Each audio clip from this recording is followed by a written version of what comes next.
videos on a like semi-consistent basis. If you enjoy them, it means so much to me. Holy shit. Anyway, so what up?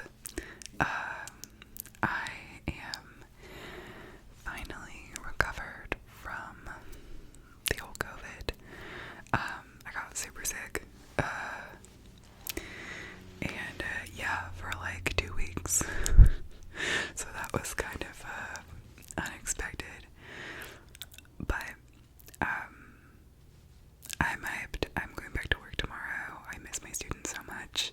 Like, I was getting to the point in the year, you know, it's May, where I was like, these little so-and-sos, you know, whatever. And then being away from them for 2 weeks, I'm like, I love them so much. I miss them. Like, whatever. I'm a total sap. But that's not what this video is about.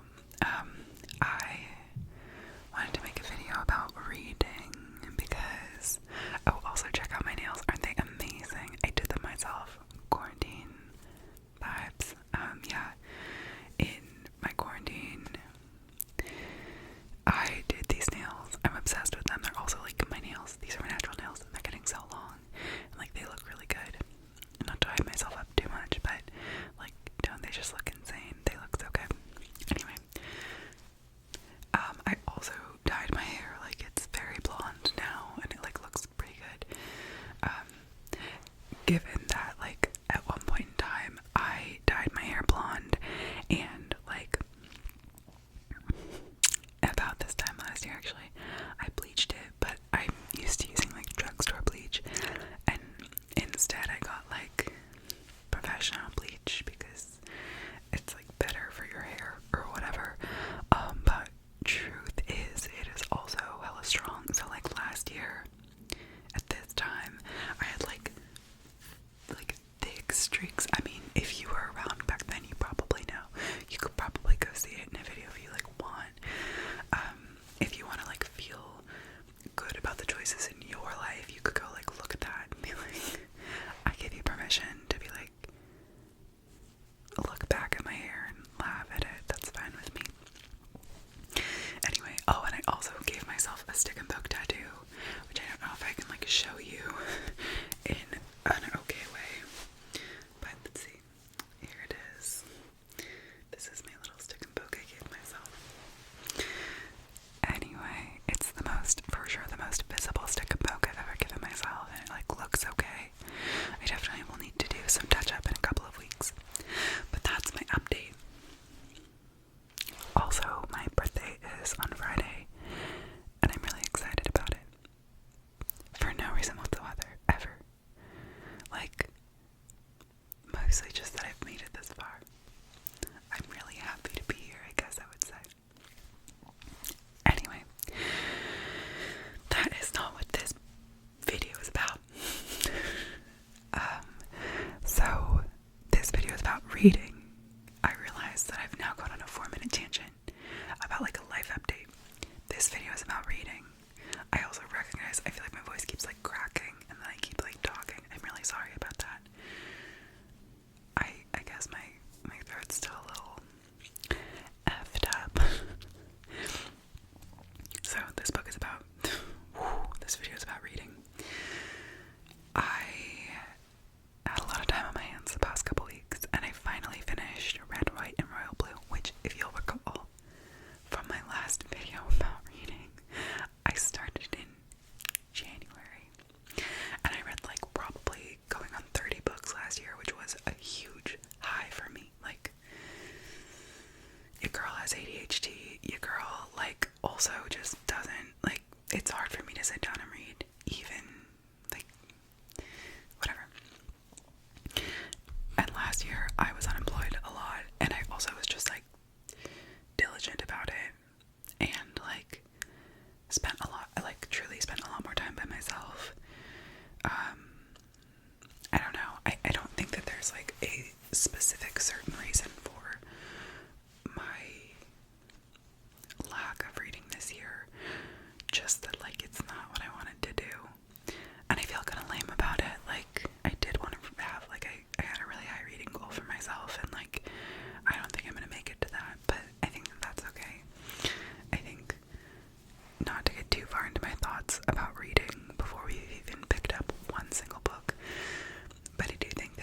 this really like intense mentality around, and like almost competitive mentality around reading, where like reading, I mean, if it's your job, like okay, but like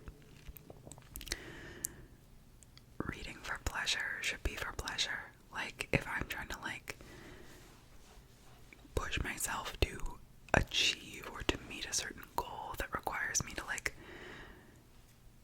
read more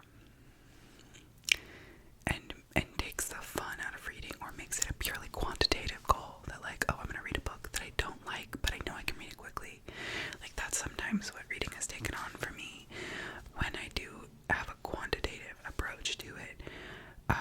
I know for some people that might not vibe with you. Like if you're a really goal-oriented person, you might be like sitting there thinking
she's like still also like unpacking all of this stuff that happened with her dad, and like the stories that he told her, she's like unraveling that, and like learning about the real world. Like she doesn't understand like TV or like having water in your house, like the faucet. It's really good, but it's a lot sadder than, or well, the beginning of it at least has been a lot heavier. I guess maybe sadder isn't descriptive enough of a word, but it's just been a lot heavier than, like, it's a pretty stark transition to read Red, White, and Royal Blue and then to go to this.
was a time at which this color combo with like little flowers, like that was my shit, you know. So every time I see the cover of this book, I'm like intrigued, you know. I want to be her. Like I want to like wear these colors. Like the vibes are immaculate. So this book is a little bit different than One Last Stop or what's it called? Red Button Royal Blue. Interestingly, speaking of both books, I think a lot of my friends didn't like One Last Stop. I mean, first of all, they're all straight people, so like, get out of here. Just kidding. But they didn't like One Last Stop.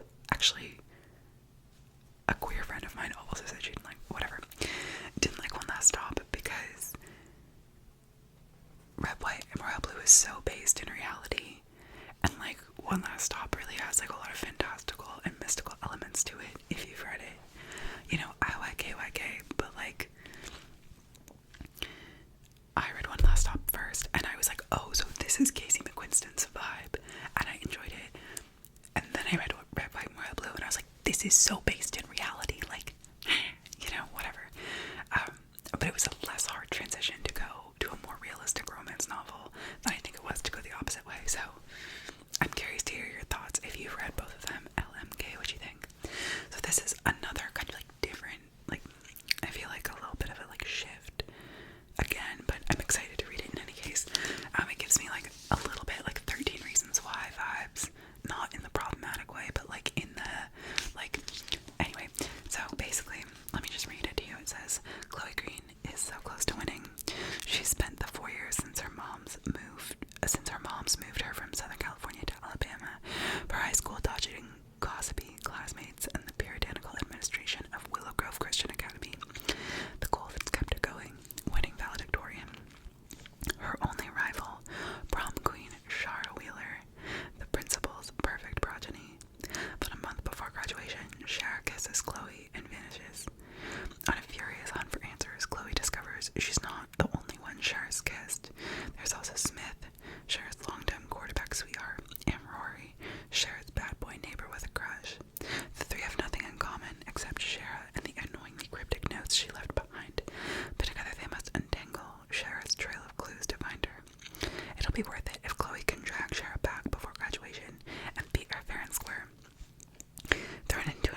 used, which I'm so hyped about because it was like $10, and it was like, I was so excited.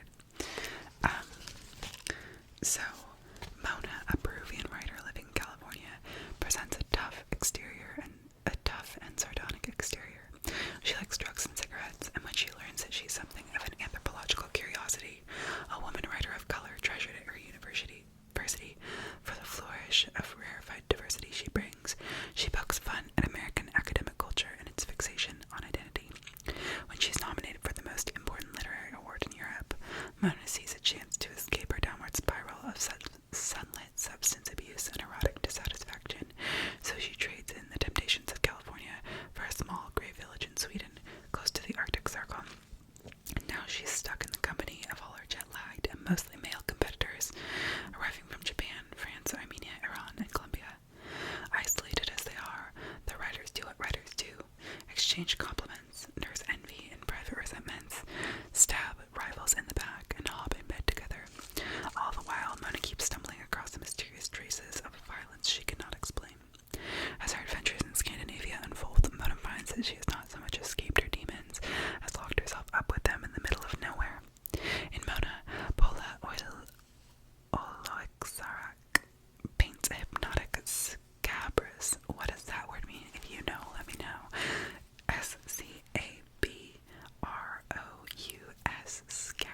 Scabrous. Scabrous. An ultimately jaw-dropping portrait of a woman facing down a hipster elite, to which she both does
each essay, Tolentino writes about a cultural prism, the rise of the nightmare social internet, the advent of scamming as the definitive millennial ethos, the literary heroine's journey from brave to blank to bitter, the punitive dream of optimization, which insists that everything, including our bodies, should become more efficient and beautiful until we die. Gleaming with Tolentino's sense of humor and capacity to elucidate the impossibly complex in an instant, and marked by her desire to treat the reader with profound honesty, Trickmere is an instant classic of the worst decade yet. I'm so excited to read it. Damn, this almost makes me want to like push pause on the Scent Keeper and just read this. I am really curious actually what you think about this, but recently one of my male coworkers has been engaging with me in conversation about he's been reading a lot of stuff about like, well, I'll tell you the book he's been reading and my like initial thoughts on it. I just had a meeting with him like an hour ago, so it's like fresh, it's top of mind for me. But as a younger person on the staff, he's pretty young. I think he's like in his 40s, but you know, I'm obviously in my 20s. Like, as a younger person on the staff, he's like looked to me, and he's great. He's a musician, and like, I don't know, he's queer. He's super interesting. I feel like I prefaced this like, so he's been reading The Coddling of the American Mind, and then like talking a lot about how like the kind of ethos of that, and I feel like I don't know enough about The Coddling of the American Mind, the book, to like speak on it, because I don't want to like misrepresent it. But I also feel like it comes from like, it's written by two white men, and I just think it comes from like a pretty privileged place. But then I'm also like, if you know more about the book, which the things that I know that he's talked to me about pushing are like pushing back on the idea of kind of like quote unquote wokeness, and identity politics, and I just feel like me and him, like as white people, need to be really cautious about how we approach those subjects, and like criticizing those subjects when we are both like in ridiculous positions of power, because of our race, class, etc. So anyway, if you know more, like, let me know. I like am not really interested enough to like read the book, because I think that I'm gonna disagree with it. And the thing also that I disagree with it is that the two guys who wrote it are like big proponents of CBT, cognitive behavioral therapy, and like my worst therapy experiences, and like maybe you've had a different experience, but my worst therapy experiences have been with therapists who like espouse CBT as like a salve for anything, like truly my worst. So, but I'm curious to like do a little bit more like, there's my fly, a little bit more like deep diving on that. I don't really know if I want to engage with him on it, because I just think that I disagree. There are some points that he makes that are pretty you know, valid. I don't know, I said I didn't want to get into it, and I'm now like, I'm like, it's like picking a scab and kind of want to get into it, but about how it like, you know,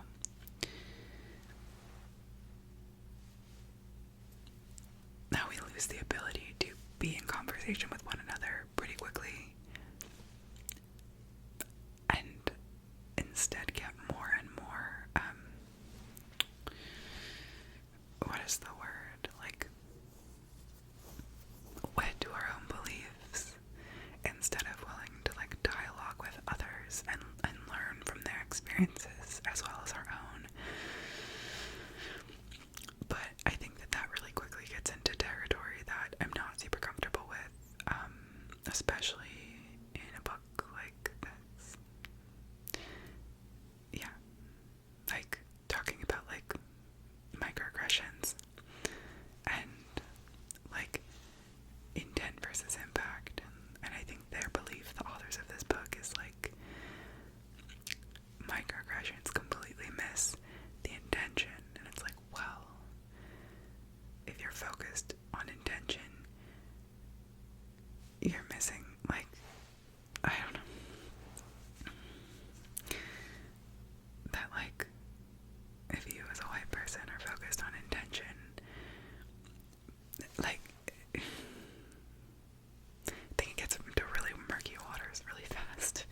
is basically that. Wow, I said I didn't want to get into it, and damn, I got into it. Anyway, okay, back to Trick Mirror. Very excited to read. It makes me think a lot about Mark Grief's book of essays against everything. I'm sure I've mentioned it. But one of my favorite essays in that book, I remember reading it. I was like 20 and I was in college and I was an athlete, and the essay was called Against Exercise. And the way that I ate it up, it was like, it was such new news to me. The article basically, very similarly to what the back of the book was talking about, Tolentino's like desire to like about the optimization of the human body. And Mark Grief's essay is very similar. I mean, I don't know, I haven't read this yet, but his essay Against Exercise, like,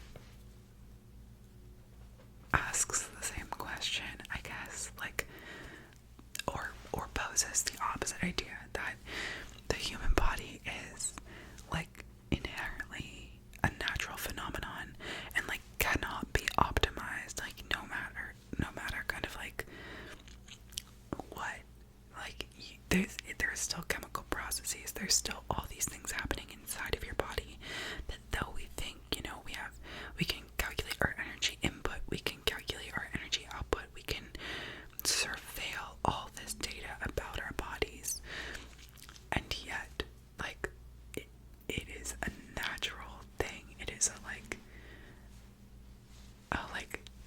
and he kind of gets into like the grotesque about our bodies. Like, our bodies are like these kind of like, you know, stinking earthen vessels or whatever, you know, that like there's so much that we can know about our processes in our body and yet not know. And the consumption of data around our bodies does not allow us to optimize our bodies. Our bodies are not like computers or apps or algorithms or anything like that that we can optimize to perfection. That's like a fraught charge. Anyway, it blew my fucking mind when I read it, because like, I don't know, I've struggled with eating disorders throughout my entire adult life, and so much, I mean, that is also a can of worms that I don't really want to get into RN, but so much of the belief of like self-optimization like ties into that, and physical optimization, and the relationship between me being an athlete and said eating disorders was like relied on this idea of optimization. And to read this essay that was just like purely like, your body can't be optimized, like, the fuck are you doing, was like it shook me, like, it took me and it shook me, you know. But yeah, a really fantastic essay by Mark Grief. Okay, I have 2 more books. This one I picked up on a whim like a couple months ago, and I'm so excited to read it. This is The School for Good Mothers by Jessamine Qian. And this book sounds so good, especially right now in the current climate. But, excuse me. So, Frida Liu is struggling. She doesn't have a career worthy of her Chinese immigrant parents' sacrifices. She can't persuade her husband, Gus, to give up his wellness-obsessed younger mistress. Only with Harriet, their true big daughter, does Frida finally attain the perfection expected of her. Harriet may be all she has, but she is just enough, until Frida has a very bad day. The state has its eyes on mothers like Frida, the ones who check their phones, letting children get injured on the playground.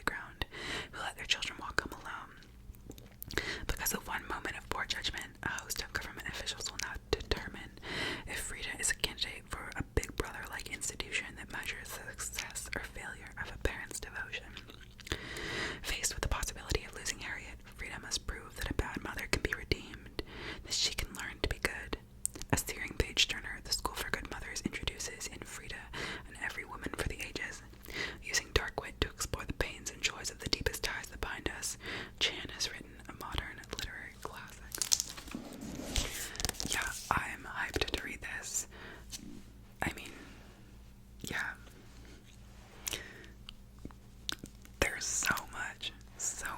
Like, I've been having a lot of conversations recently about, like, motherhood, about the labor that mothers do. Me and my mom actually have been talking a lot about it, which has been really fascinating.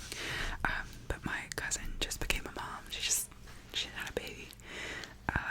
And it's really interesting talking about, like, the division of labor between her and her husband, and, like, the expectations and just the, like, assumptions of like, womanhood on mothering, right? My cousin is talking about, like, okay, well, like, I'm up with the baby in the middle of the night because I need to pump anyway, so, like, I don't want to wake my husband, who's, like, taking, you know, a couple months off to be with her and to help her with the baby. She's like, I don't want to wake him because, like, I'm already awake, like, he can feed, or, like, whatever.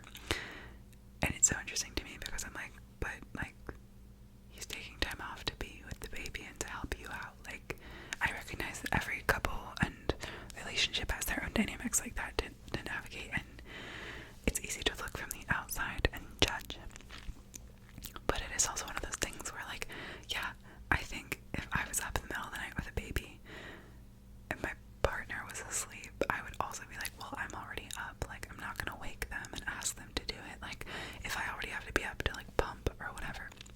Anyway, but I think that's also part of just, like, femininity and womanhood, of, like, deferring and taking on responsibility. I don't know. Maybe that doesn't resonate with you. Maybe it does. That's fine. The last book that I have